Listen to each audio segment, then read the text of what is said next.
SNHell, a look back at Saturday Night Live with your hosts, Matt and Keith. Brought to you by Lion's Den Audio Theater. Like and subscribe to Lion's Den Audio Theater for more Lion's Den goodness. And here are your hosts, Keith and Matt. Saturday Night Live, Season 2, Episode 18, starring Julian Bond, originally aired on April 9th, 1977. Hello, happy Easter. My name is Keith, and joining me tonight for this wonderful episode of Saturday Night Live, or at least of SNHell, is my good buddy Matt. Hello, Matt. Happy Easter, Keith. Hello. Have a hoppy day, as they used to say. Thank you. And joining us again, our most prolific third chair. I've kind of lost count, but it's Chili. Hello, Chili. Hey, guys. How's it going? Things are good. Things are good. Everything's going pretty okay, I guess. Yeah. So how did you guys feel about the name Julian Bond? Did it mean anything to you? Nothing. No. Of course, the musical guests tonight, Tom Waits and Brick, and we'll talk about them when they come up. But let's talk Julian Bond.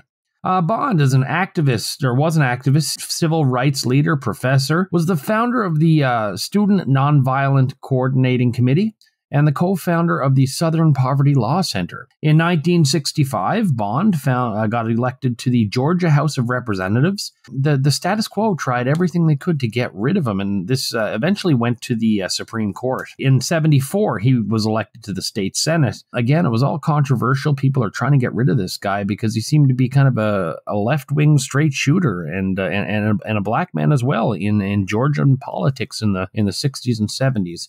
He was a opponent of the war, of the Vietnam War, very much a member of the frontline member for the civil rights movement. So this is a very interesting gentleman to be on the show tonight. It's not the type of person you're necessarily going to see, especially, he's not even a federal politician. He's a state guy. Yeah, that's weird. It's a little less glamorous, I guess, for lack of a better way to put it. And you know how I feel generally about these people coming on to host.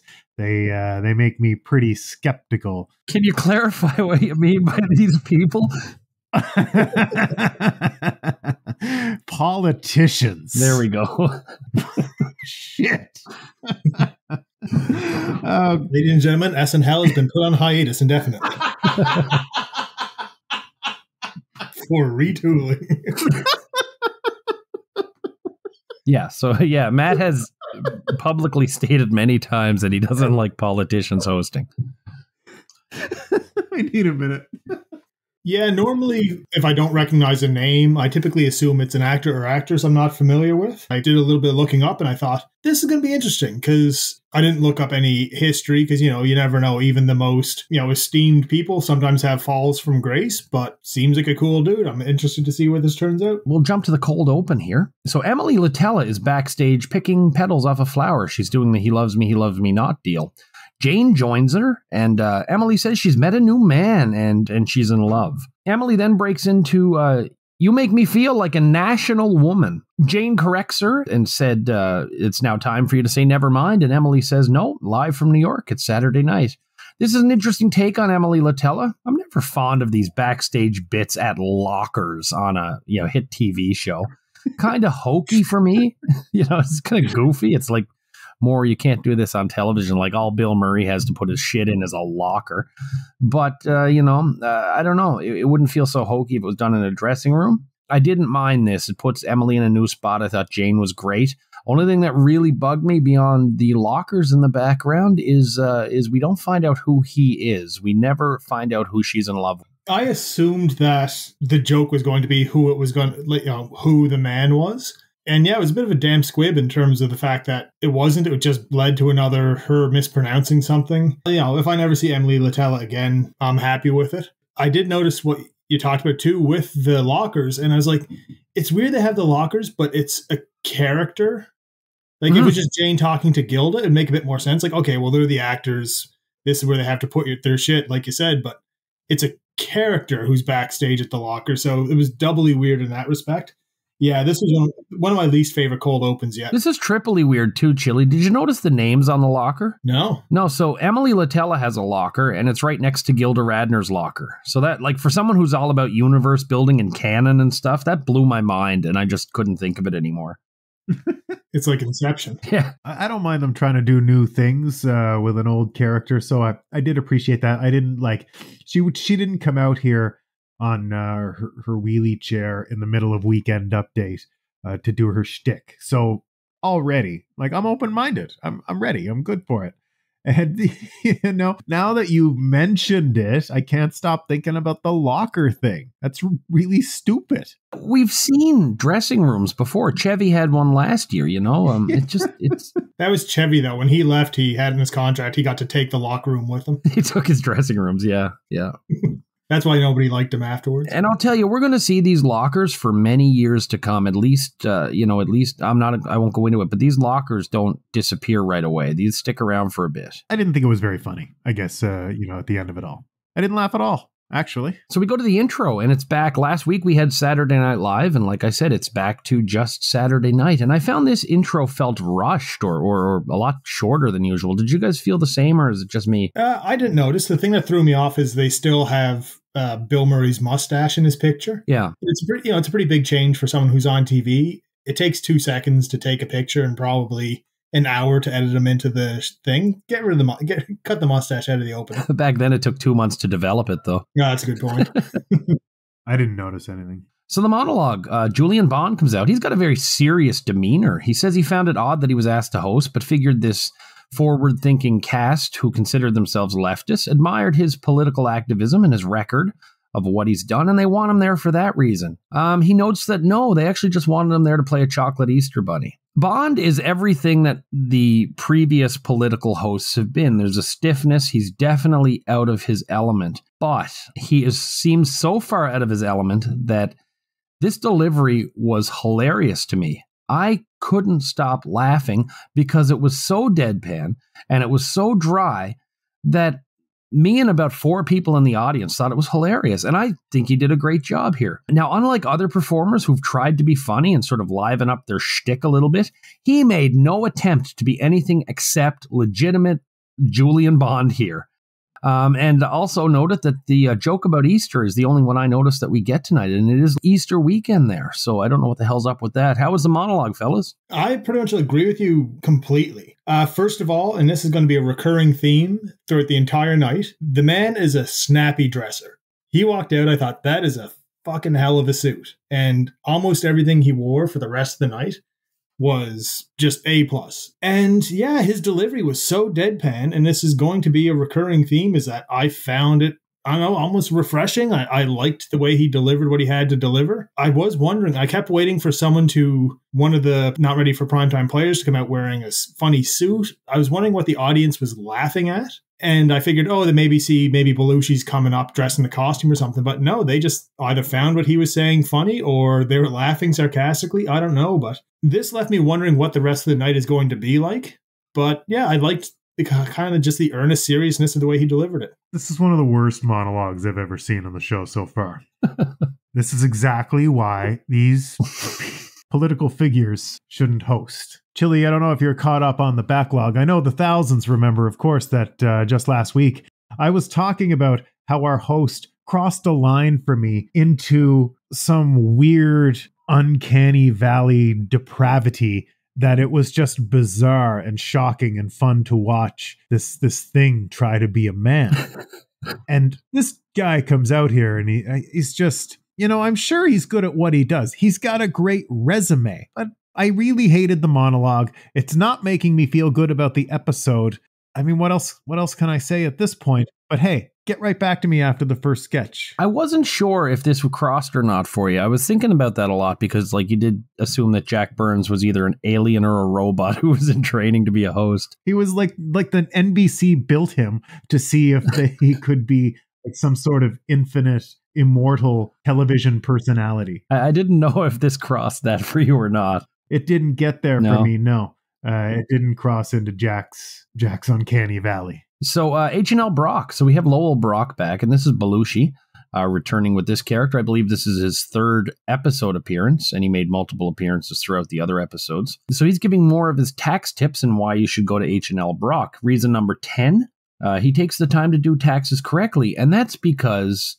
Reason 11, because he has the time, and he stands behind his work because he has the time. which leads to reason 12 is he's actually doing time for tax evasion and fraud. So you can bring your taxes to him during visiting hours, 2 to 4 every Tuesday, I think he says. And he calls in a guard played by Bill Murray, who he did a tax return in exchange for some cigarettes. I really like Lowell Brock. This is one of Belushi's better characters. I had a few laughs at this. Him being in prison gave me a bit of a chuckle. So yeah, I liked this. It wasn't as good as the other ones, but it gave me some laughs. Yeah, this is fine. It had the nice little twist to it. It was, I've seen the other H&L block ones, and I would put this one up there with the other ones. It's not fall out of your seat funny, but it was good. And I did like the prisoner doing the guards' taxes, which predated the Shawshank Redemption by 17 years. This is not a big hit for me. I thought it was a pretty limp way to start the show. It's not like this is some hot recurring character like the Coneheads. This is the tax cheat guy. This is mid show at best. Belushi's fine at this character. I didn't think the jokes were very clever. I thought it was lazy comedy, just rolling out a character that we've done before. And oh yeah, he's a shuckster, so let's have him behind bars, and then we just pan out at the end. We're now over to Black Perspective, and this is Garrett Morris hosting again.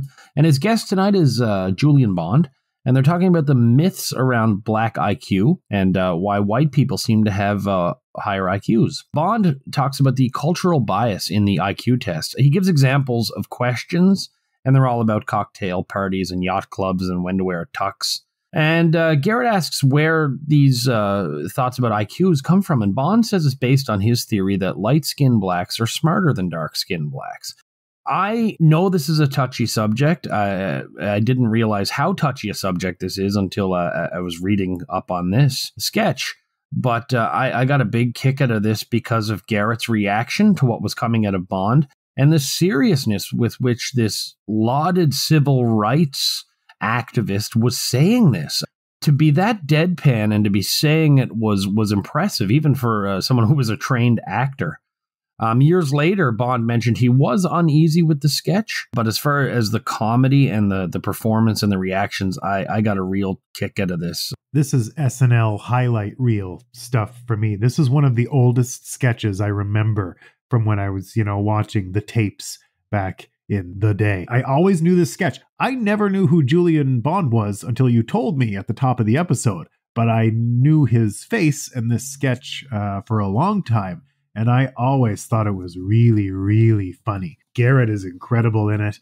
And he does, I didn't know he was a politician when I first saw this sketch. So one of the thousands might say, hey, does that mean maybe you have a bias against politicians? For like, I'm going to come in and not think they're good automatically. You know what I mean? You know what I'm trying to say?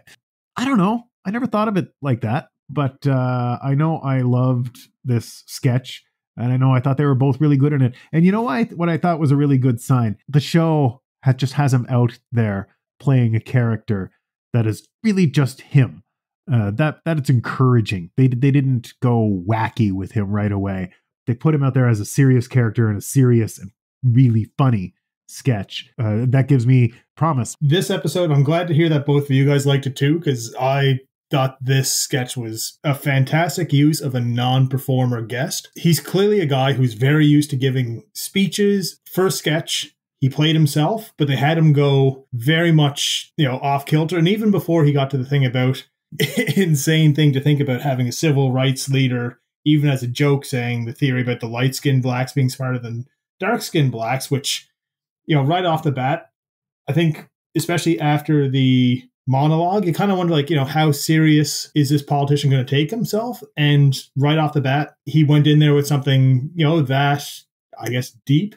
But even before that, I love the line when he delivered the second one for the IQ test, when waxing your skis, and it got cut off right away. In a very short sketch, there were 2 or 3 laugh out loud moments, and his deadpan delivery and his seriousness, combined with Garrett's reactions to it, really made this work very well for me. This is, spoiler alert, this is one of my favorite sketches I think I've seen. So my question for you guys both is this funnier because of who he is? Like, if this was Richard Pryor doing the sketch with Garrett Morris or Flip Wilson or another comedian of the time, is it funnier because it is actually someone who was truly on the front lines of the civil rights movement.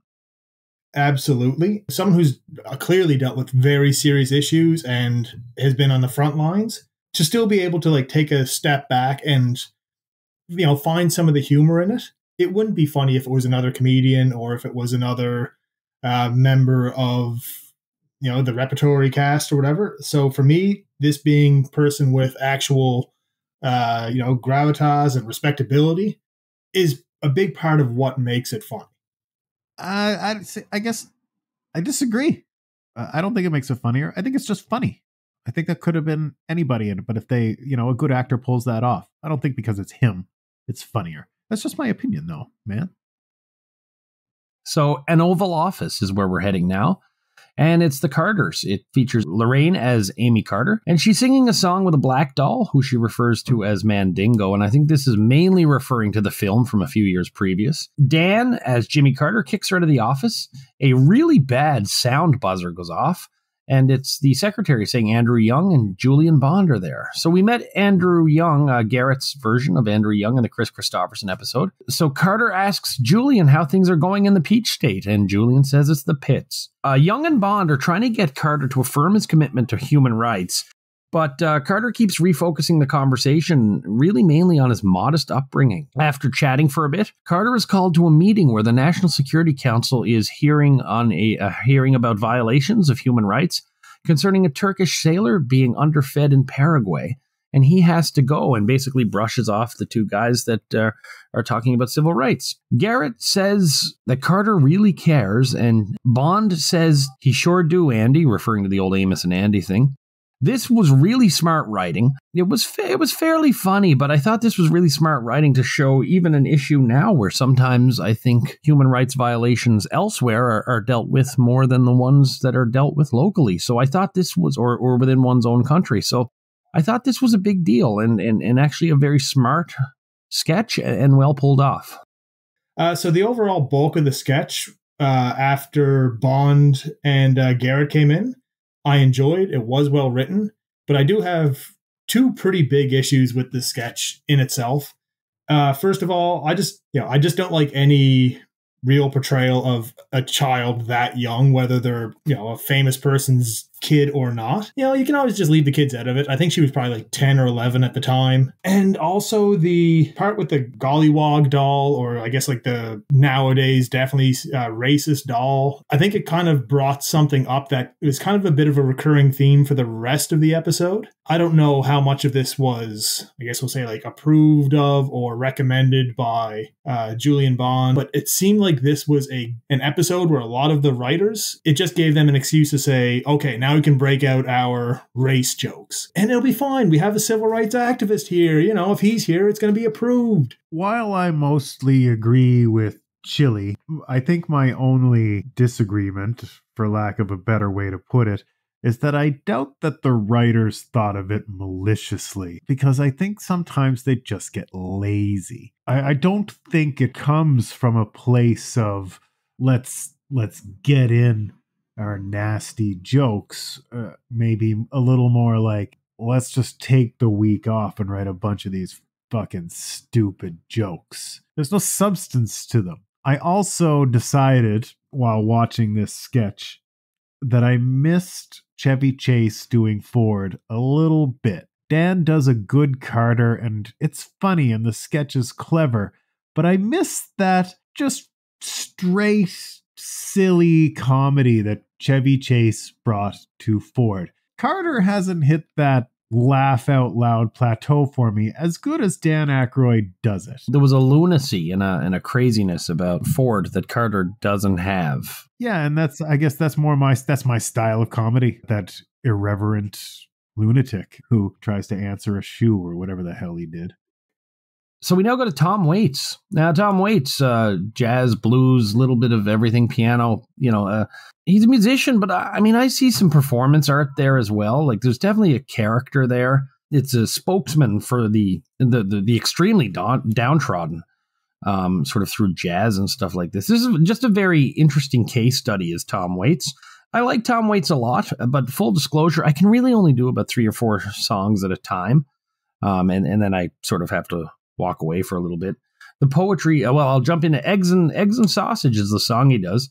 This is really good. It was released on Nighthawks at the Diner in 1975. The album hit 164 on Billboard's Hot 200. The lyrics for me are fantastic. The music is nice and jazzy.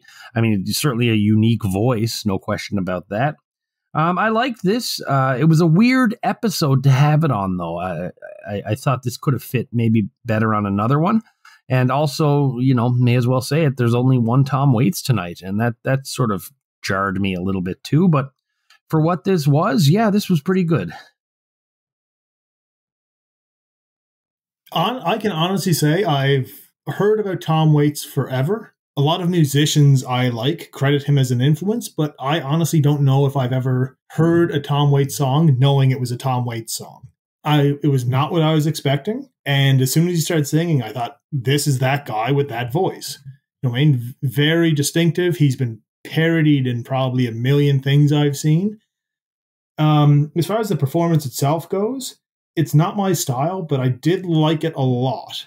And it's not going to be everyone's type of music, but I can definitely see how people who like him will like him a lot. I love Tom Waits as Renfield in Bram Stoker's Dracula. I knew him as an actor before I heard any of his songs. Jesus, that's where I recognize him from. Yeah, and this is fine. Also about Tom Waits, every girl I've ever had a relationship with, I feel, has been a Tom Waits fan. I know that's just my personal experience. But, I still think about it, and we're talking about Tom Waits. I thought this was okay. I guess, you're right, Chili. It's a bit of a character. I think it was a little much for me. I liked the vibe. I just didn't really like the song so much, I guess. I would have really liked another taste. It's so stupid to have two musical guests do one song each. Throws off the whole tone of the show. So now we go to Dr. X, and this features Dan Aykroyd under a metal mask.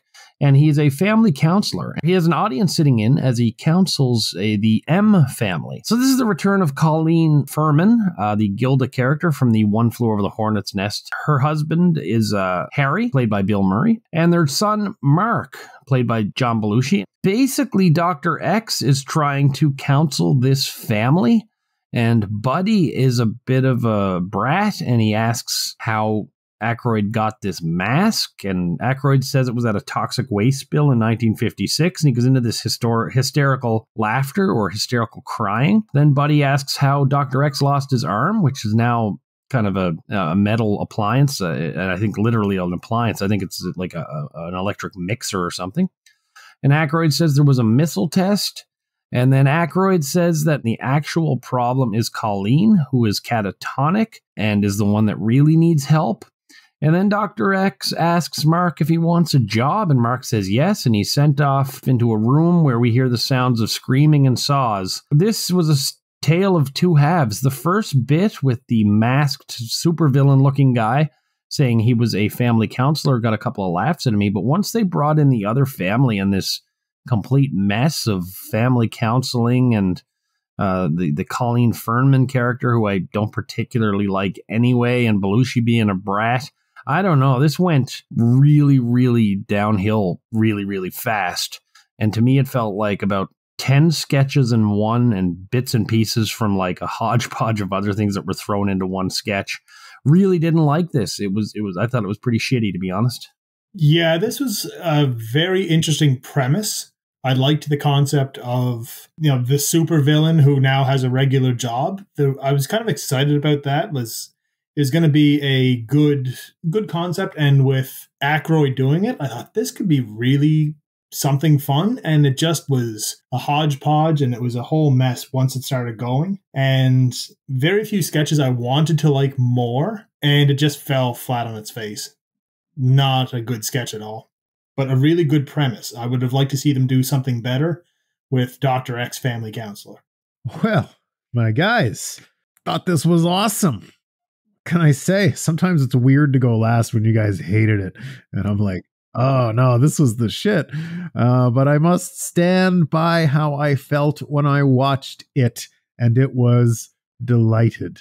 I thought it was so weird. Belushi was so annoying as that kid, but he was so good. The dad and his just flying over to him in his right. What's up with the mask? Come here. It was so over the top. And Gilda sitting there. That was strange. I'm surprised this wasn't on last. This was a bizarre sketch. This is the kind of shit that I want to see on late night TV. This hideous hooked man trying to help a family and the father attacking the son and being held back by this hideous man. Insane laughter. It was, I thought it was ambitious. I totally understand why people would not like it. But for me, oh, yes, right on the money. Is this the first use of like a hockey mask? I know it was like silver and supposed to be metal, but it had the hockey mask look. Is this the first use of a hockey mask as like a villain accessory? I mean, it's before Jason, it's before Lord Humongous, maybe Dr. Doom. Dr. Doom is what I was thinking of, but even his wasn't a hockey mask, was it? No, but I mean, this could be considered a cheap facsimile of Dr. Doom, I think. So we now have a Chiron, and it's this person knows the lyrics to Hollywood Squares' theme. We go to Weekend Update, and Jane jumps right to it. And there's a dead elephant, a picture of a dead elephant. And Jane says Dumbo crashed. And a snowstorm that canceled a baseball game, Jane announces, was actually canceled due to cocaine, but the audience had a great time. We then go to an ad, and it's right on Afro Luster. And this was written by Al Franken and Tom Davis. And it features Julian Bond in an afro wig advertising a new hairspray for blacks. And it comes in a raised black power fist. What bugged me was I was all confused because everybody on stage was white except Bond himself. And it was like that kind of made things a little confusing for me. Other than that, that's the first half of Update. Update's very short tonight, but so far so good. I'm a bit torn on the Afro Luster though. How about you guys for the first half? Yeah, I think I agree with you, Keith. I really hated the audio. There was audio trouble in the Afro Luster. I couldn't hear him, and it killed the joke. Jane was fine. Yeah, there was nothing that appealed to me in this first half of Weekend Update. Same. I didn't like the commercial. I didn't find it was really funny, and it wasn't really a good use of Bond either. Second half, and bear in mind, this again, really short. There's an image of Ken Norton with a Rolls Royce, and they're going to be fighting each other in the Norton's next boxing match. An image of a baby who looks like Mao Zedong, and Jane says they're calling him Hi Chairman Mao, which gets audible groans from the audience and a huge laugh from me. And then there's a story about the Concorde now landing in New York City, and this story is drowned out by the sound of the Concorde landing in New York City. One of them rare times for me where the second half of Weekend Update was way better than the first. I laughed at everything in the second half. Yeah, I like the second half better too. Hi Chairman Mao. I love when they can get a long audible groan from the audience. Jane really elevates her performance when she knows the material is good. This almost convinced me of that. She really brought it in the second set, you know what I mean? The second segment with her delivery. It's kind of like a set. And yeah, the material was just a little stronger. They backloaded it. That's fine with me, as long as you load it somewhere. Crazy short update. Really crazy short. Yeah. I didn't mind. This worked, though. It looked like they picked the good ones, you know? Yeah. So now we go to Great Moments in Motown, and we go to the Lilac Club in Detroit. And Garrett leads a Motown group featuring Murray, Belushi, and Aykroyd, and they sing Love Bank. So Julian Bond is there dressed in flashy clothes. I don't know if he's supposed to be Barry Gordy or not. And he stops them singing and says they don't belong in a nightclub. Aykroyd thinks it's the clothes. Bond says it's actually Fontaine, which is Belushi's character. He's breathing wrong. They start singing again. Bond cuts them off and wonders where the hand gestures that they used when he saw them outside Cobo Hall, where them hand gestures went. They said they weren't doing hand gestures. They were just directing traffic. I don't know if these guys are supposed to be black. Like if they said, let's make them black, but it won't be offensive if we don't use blackface. I personally took it that they were like white posers, but I'm just reading online. Some people think this is, three white guys playing black guys. I couldn't get over that question in my head watching the sketch. I thought Garrett was great. I actually thought Bond was great.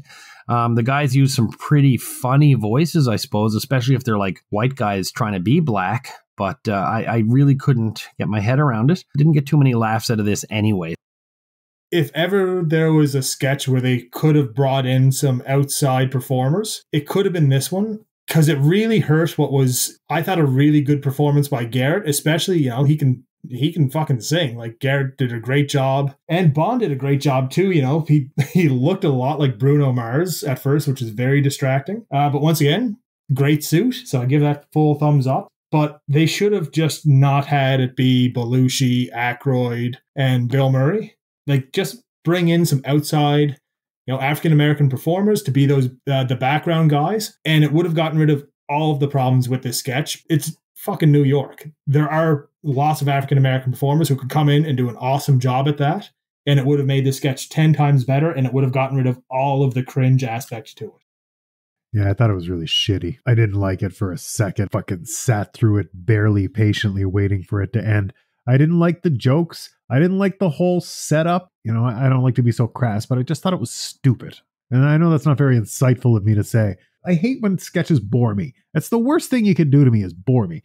We now go to Creeley's Soup, and this is another one of the highlight reel ones. This is actually one of Gilda's favorite sketches she ever did. And it's Gilda, she's a little girl eating some soup, and Murray, as a voiceover, comes in and asks her questions about what she's eating.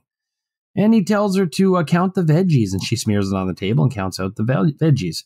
He then tries to bribe her with different things to get the soup, but she won't do it. So then he tells her to stuff the corn up her nose and pour some hot soup on her face. And she does it. This is, I think, a parody of the one of the more prominent soup ads at the time, which was pretty much the same thing, except this one certainly goes a little more extreme. This is okay. I like when Gilda plays a little kid. I'm surprised it's on Gilda's personal best list, and it actually made it onto her best of tape that came out. But yeah, this was okay for me. I didn't get a big laugh out of it, but yeah, not bad. If it was filmed more like maybe a commercial, I would have enjoyed it more. But for me, this was just, I don't know, there's nothing to it. It just kind of stank. They both did a good job with the performances, but there's nothing to the sketch. Sorry, guys. I thought it was really funny. Thought it was weird and kooky. Gilda was awesome. I liked the weird, almost it was creepy because the soup man says so. Like, come on. That's some weird shit to be seeing on late night TV. This little girl pouring soup on her face because the soup man says so. Do you know what that's like when you're high and it's 2? That's messed up. So this is the kind of thing I do appreciate Saturday Night Live doing. And I really thought it was weird, and Gilda killed it. She sold the whole thing that had that sinister edge that I just enjoy in my comedy. So I loved it.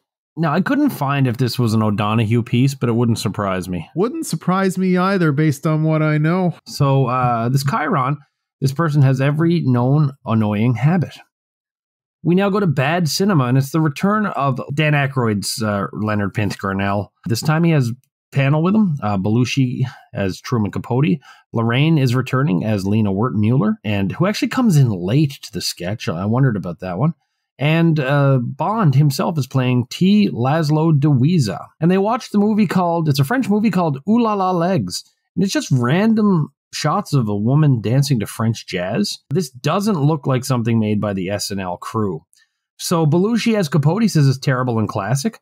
Lena says the director has a common motif of having women twist on camera, and he abuses his pinks and knows how to pick a terrible crew. Wiesa says he can't say much because his background is 3D insect fear films from the 60s. This was good, not awesome. Aykroyd was great in this character. Belushi did a good Capote. I didn't like what he was saying, though, but his impression was good. Laraine as Lena Wertmuller, I always like, and this is actually her favorite impression that she ever did on the show. And big kudos for Bond for actually being somebody who, again, as a politician, really stepped out of what they would normally give a non-performer. And I actually thought he was pretty good in this sketch. So this was no patch on bad theater that we saw one other time, but this was okay. Yeah, I got a little excited when I saw this because I liked the bad theater sketch, if I remember correctly. Belushi did a good Truman Capote. I agree. The impression was good. What he was given to say was kind of more, typical, kitschy, gay jokes and all that. But I guess that is the Truman Capote impression, especially back then. Bond did good. Laraine, as always.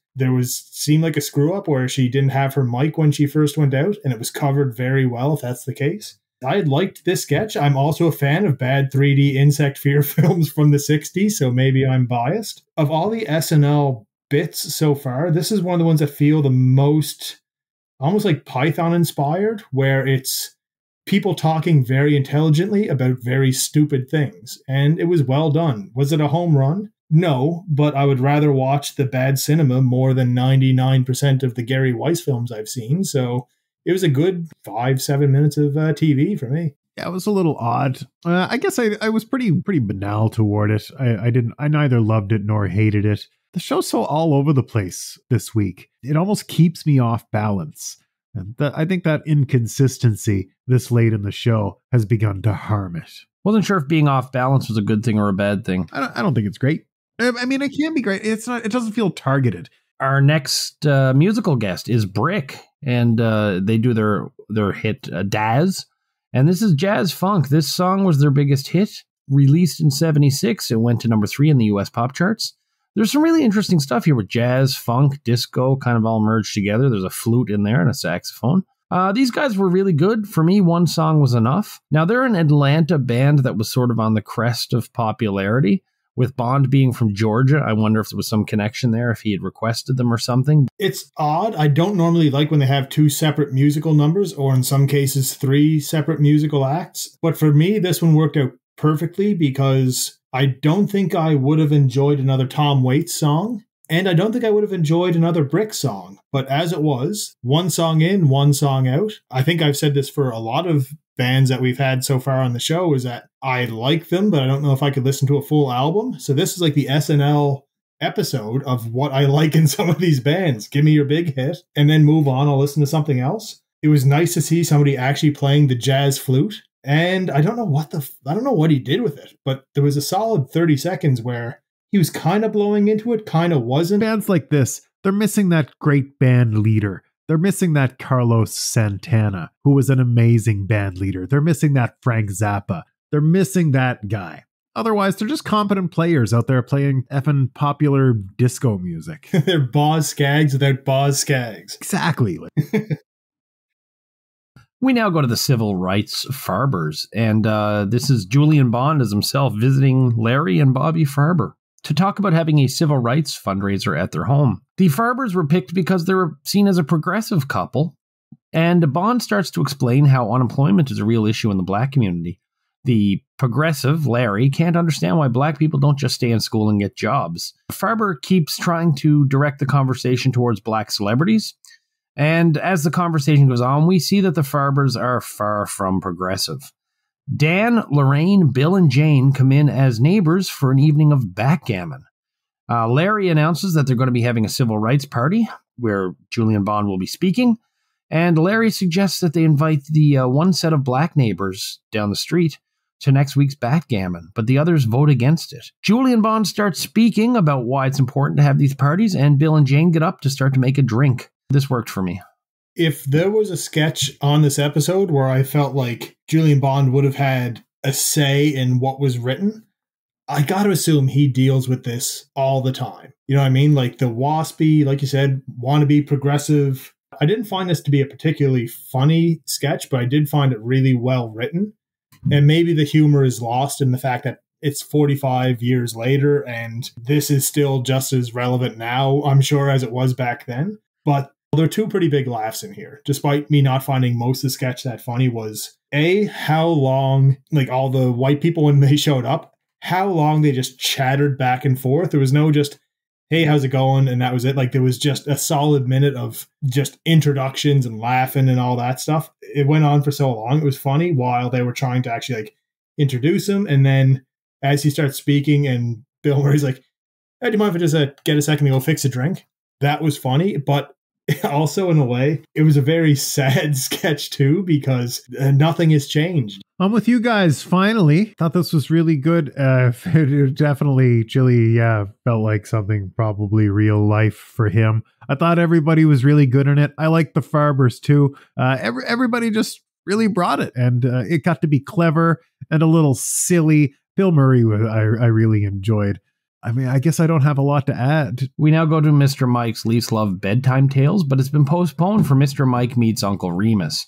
So Mr. Mike shows up at Uncle Remus's cabin, and of course, it's Michael O'Donoghue and Garrett is playing Uncle Remus. Mr. Mike wants to do his version of Brer Rabbit, so he goes into great detail about some of the pain that Brer Rabbit went through when he was being skinned. Remus asks for a moral, and Mike says there's no moral, just needless violence. At the very top of this sketch, there was something good, but then Mike seemed to start rushing it.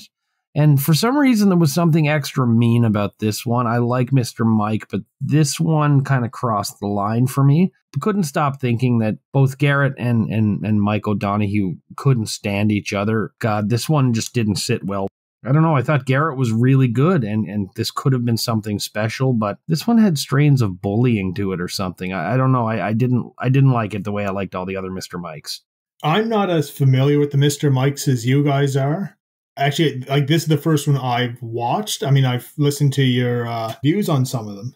And I get that they're typically a bit darker than the average sketch. This one started off with a lot of promise, like you said. Garrett as Uncle Remus is like, oh, this could be something. And it could actually, like, you know, Uncle Remus comes with his own set of asterisks you have to put by. But I honestly thought, like, this could be a good recurring character for Garrett because he did a great job as him, and even like his reactions underneath the hat and the beard and all that were great. I did love the line when Uncle Remus says, "Oh, make yourself at home," and Mr. Mike goes, "Here? Not likely." Great line. I hope to use that at least several times, you know, before I die. It was dark. It had its funny moments. This sketch kind of fell apart a little bit after the first 30 seconds. Probably the second sketch this episode I can say where it had an interesting premise that just fell by the wayside. I had to rewatch the first half of this. Uncle Remus is one of my favorite Frank Zappa songs. And I sang it to myself during the first half of the sketch, so I had to go back. This episode it's going to some pretty dark places sometimes with that hideous family therapist, and Carter's sketch was a little weird as Chili addressed, and it's going to some weird places. So I didn't always like it, but because I didn't think all the jokes landed.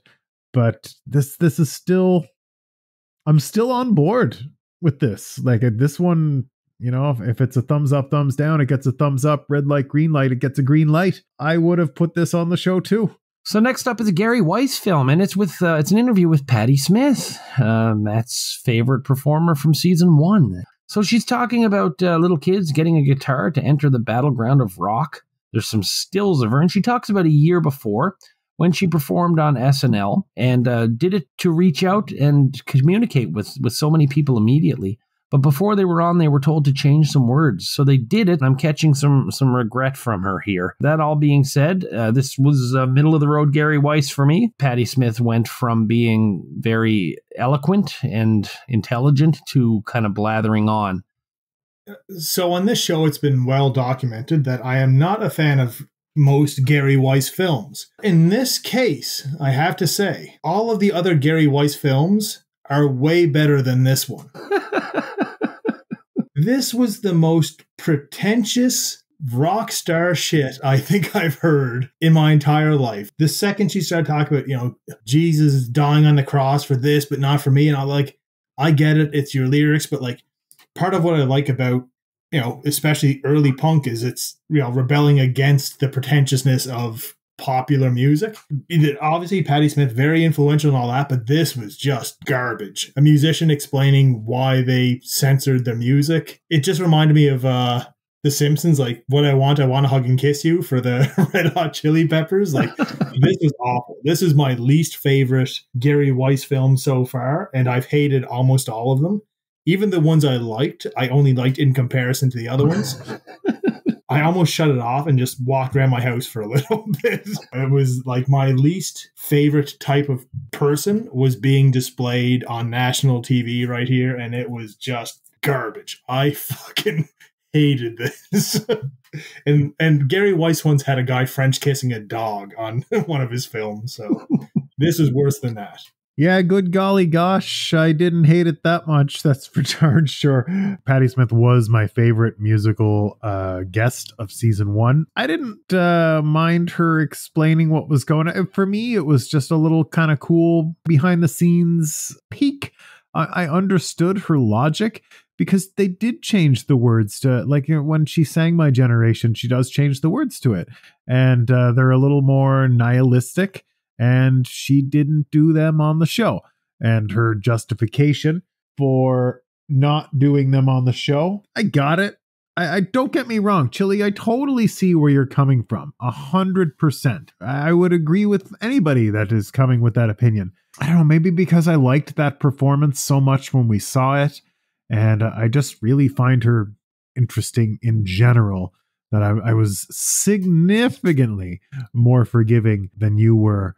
So we now go to George Wallace, and it's John Belushi. And he's talking about the new South, where racist signs, where the old racist signs have been replaced with ones that are cleaner and nicer looking. Wallace says it's time for the rest of the country to stop thinking of the South as racist because they're making progress. This was dumb. I think George Wallace was not so much of a going concern anymore. He'd been shot a few years before. He'd allegedly sort of gone a bit left and backed off on his segregationist stance. I think by this point, I could be wrong. But yeah, this was dumb. It really felt like stupid filler. And again, it couldn't be anything else on this episode. They had to go with the race thing, I guess. Yeah, there was a reason this is the last sketch on the episode. I don't know George Wallace too well. It seemed like it was there's a few funny bits. It wasn't the worst thing they could have done, but once again, it just felt like, this is the race episode. Let's get it all out now. Because otherwise, why would they do a George Wallace sketch? This shouldn't have even been on this part of the show. I just thought it was really stupid. It was trying to be, it was trying to push the envelope a little bit. I don't know, it was just failing miserably. There was no life to Belushi's performance. It was a little offensive. Okay, so there's a Chiron. This person showers in the dark. And we go to the good nights. Julian Bond thanks everyone, and most of the cast are wearing Julian Bond and 76 t-shirts. I noticed as the camera was panning over the audience, there's a fella in the audience who's making a very conscious effort not to be seen on the camera, and I can't help but wonder what that was about. Yeah, that was the good nights. Anything jump out? Did you guys notice that fella in the audience, like, ducking down? I didn't. Could have been like Henry Hill or something, maybe. Was he in witness protection at that time? But no, not yet. This may be a spoiler for a couple minutes from now when you ask how I think the host did. I did immediately go on Amazon and see if there's like a Julian Bond in 76 t-shirt for sale, and there is not, unfortunately. No, he didn't run. That is another weird one. Julian Bond. In a way that's really rare. This is a host with no performing chops, who I thought nailed almost everything by doing nothing. It's almost anti-performing because he didn't try to be a comedian. He did everything as if it was real, and that really worked. I was nervous after the last couple of like Politicos and Fran Tarkenton being there, but I just thought Bond was good, and he fits in a different category to me. I really appreciate too. I mean, he's somebody there as himself who is not a performer, and they gave him stuff to do, like the bad film sketch and that terrible Motown sketch, but yet they still stayed true to who he was and did some sketches as himself. I actually thought he did a pretty good job, and actually did far better than some of the performers that we've seen thus far. I totally agree. For a non-performer, he did what he was asked. Sometimes you get the non-performers and they feel like they have to perform, and I kind of feel like he just said, I'm going to deliver these lines as I'll deliver them. And for some people that may work, for some people it wouldn't, and it worked more often than it didn't. He was very good in Black Perspective sketch. I liked him in the Bad Cinema. He was good in the sketch with Carter. I said it at the top, they used him the way you should use a non-performer. I was very pleasantly surprised with, what he delivered. I've said before, I remember the episodes based on the host, and I think I'll remember this one more than a lot of the other episodes I've watched with you guys. He did pretty good for me for a host that does not have the background necessary to host the show. This did not change my opinion at all that these politicians should be out here hosting the show. It wasn't any star-making performance. Nobody would have ever asked him to do it again, which is a pretty good barometer too, I think. So, a couple of times they got it right, lightning in a bottle style, in my opinion. But for the most part, I thought he was a serviceable dud, for lack of a better way to put it. So Julian Bond, he stayed in public life for a number of years, serving the people of Georgia. He did try to get into federal politics at one point. It didn't work out. but still had a very high profile. By the 2000s, he was sort of in like a semi-retirement of sorts, but he was a professor and a writer and stuff. But he was an ardent critic of like far-right conservative. He was really much against the neocons. Sadly passed away in 2015 at the age of 75. The music. So we had Tom Waits, we had Brick. I'm going to be the only person ever to lump them together other than whoever booked this show. I liked both. Strange pairing, and I think the show could have been better served with both of these groups having their own week. But yeah, all things considered, this was not a bad night for music for me. Yeah, this was nuts and gum together at last for me. Two very different artists, and I don't think I would have enjoyed either of their second bits as much as I enjoyed the first ones. So, it kind of worked out perfectly as far as like my musical tastes. Neither one of these bands fall into something I listen to a lot of, but if their songs popped up in a playlist, I'd be happy to listen to them. Oddly enough, like I normally hate when they mix the musical acts, but I said it before, like this one worked for me because it was, two bands I was not familiar with, and I liked both of the songs. So I can't complain. I was actually pretty happy with this one. Pretty middle of the road, I thought. It was, I'm not only my girlfriends like Tom Waits, only my sweethearts. I only prefer his acting in Bram Stoker's Dracula. And I thought Brick was just some AM 70s disco nonsense. They're missing the crucial element to make them any sort of proper success. They had the jazz flute. The jazz flute, indeed. Such flute magic there was, but so misguided, so without direction. It was fun to watch the performance. I would never listen to that, though. I would never sit back and put on Brick for pleasure. And I don't know enough about Tom Waits because, I don't know, whenever I try to listen to him, I just think about all these old girlfriends I had. So what was the worst sketch of the night? Obviously, I hated the Patti Smith bit, but I don't consider that a sketch. That was just almost like a paid advertisement for somebody apologizing for why they sold out at the time. Obviously, this is not a popular opinion, but I'd say Gilda's soup. I just thought it was a bit of a bust, and it ended up with just somebody pouring soup on her face.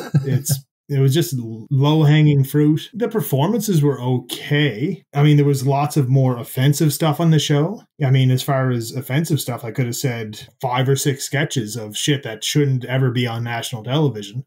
But for comedy-wise, I just found this is a bust.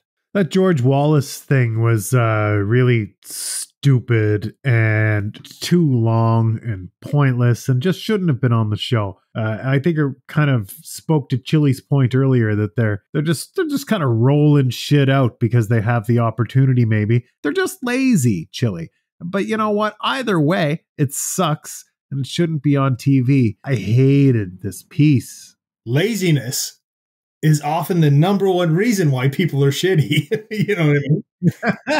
For me, this is funny. We all went in different directions. I went with Dr. X, family therapist, whatever the fuck it was.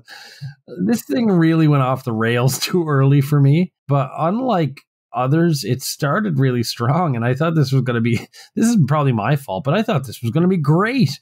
I was looking and saying, oh, Dan's got a silver mask and he's going to be this awesome super villain family counselor, and then the rest of it went to shit. No story, no resolution, odd group of characters, a child gets murdered. It was really a patchwork of 8 shitty ideas thrown into one sketch soup. I do have to mention how bad the Uncle Remus sketch made me feel, but because Mr. Mike's sketches has the intent of making you feel bad, I can't put it there as much as Dr. X, which was supposed to be funny. It was terrible. What was the best, fellas?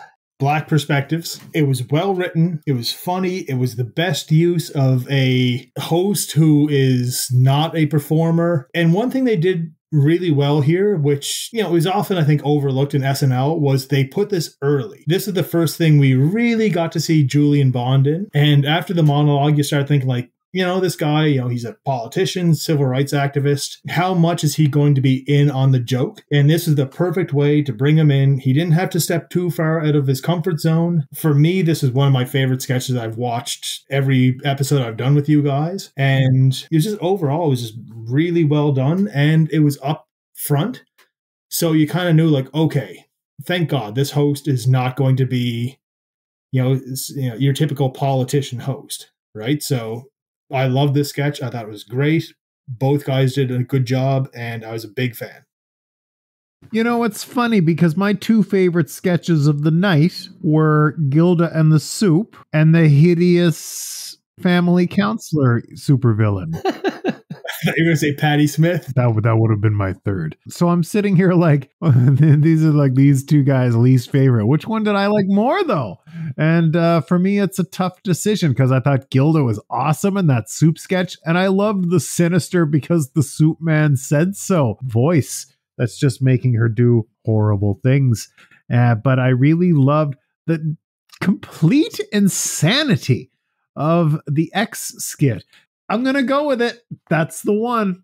It's the family counseling, the supervillain. I get why anyone would not like this. I understand. This is for me. This is for Matthew. This is not for you. I deserve this after everything we've watched. I deserve this. For me, it was also Black Perspectives. Chili, you summed it up. I don't have much else to say there. Yeah, I just thought that was a really well done, well written sketch. Who was your star of the night, fellas? I'll start off by saying this is the most I've liked Belushi in any episode. He did not do the typical Belushi fly off the handle shit. But that being said, for me, this was definitely like a good episode for Garrett. He's getting my star of the night. He did really well. I felt like he was more on than usual. And, read into this what you would, but I feel like he felt a lot more responsibility this episode to really deliver. For my opinion, he was the star of the Motown sketch. He did an awesome job in Black Perspective. He was really good in Uncle Remus. The sketch itself was what it was. But this is the first time where I could really see the performer. Everybody, you can see for a long time why they became stars. And I feel like this was an episode where it's like, shit, I see why Garrett could have been a bigger star than he was, because he was really on this episode. And I felt like he had something to prove, and he did great this one. Tough choices for me because I liked a lot of people. I think the cast, the not ready for prime time players, were excellent throughout this entire episode and every sketch. I really thought everybody brought it. Gilda Radner is my personal winner for this episode. The soup thing, I'm sorry, Chili. I thought it was fucking awesome. When she was that weird vegetative character in my favorite sketch of the night, sorry, Keith, I really thought that was a home run. Even as Litella at the beginning, there was a different element to the character. Yeah, she was my favorite cast member of the night. Gilda was my second pick, but I also went with Garrett for all the reasons Chili noted. Not only was he good in everything he did tonight, he was far away from everything that I really hated tonight too. So solid support throughout, no big fails. Everybody had something tonight that worked for me, but a couple of them had a couple of things that really tanked for me. So it was definitely Garrett for me tonight. So overall, Julian Bond, and like Richard Pryor the previous year, a huge portion of the show was just devoted to race issues. I mean, in a way, it makes sense for who Bond is, considering his background and stuff. But this sort of stuff, these sort of discussions don't really get brought up in other shows. The weird part for me is this season has become theme episodes. We had the little kid, we had the old lady, we had the athlete, we had the consumer advocate, we now have a race show. And regardless of what it is, that's just not what the show is supposed to be or says it is or how I remember it. I still think the best stuff involving the non-performers over the years is the stuff where they're breaking from who they are. I thought Julian Bond did really, really well at that tonight. The music was fine. I found that the one music set really detracts to the point that by the end of the episode, I couldn't remember who they both were. For me, this was a hard one to grade, but for just plain old laughs, it was slightly below average. But oddly enough, I'm not putting this at the feet of the host because I thought he did quite well. And so often with these non-performers, you can point right to Ralph Nader or Ron Nessen or Fran Tarkenton and say, you're the reason the show sucked. Can't do that with Julian Bond. So I actually went with a 5.5 on this one out of 10. I think I'll remember this episode better than a lot of the ones I've done with you guys. I liked the host. I thought he did a very good job for what he had. I agree, the musical guests won't be memorable, but I didn't hate them, which is rare.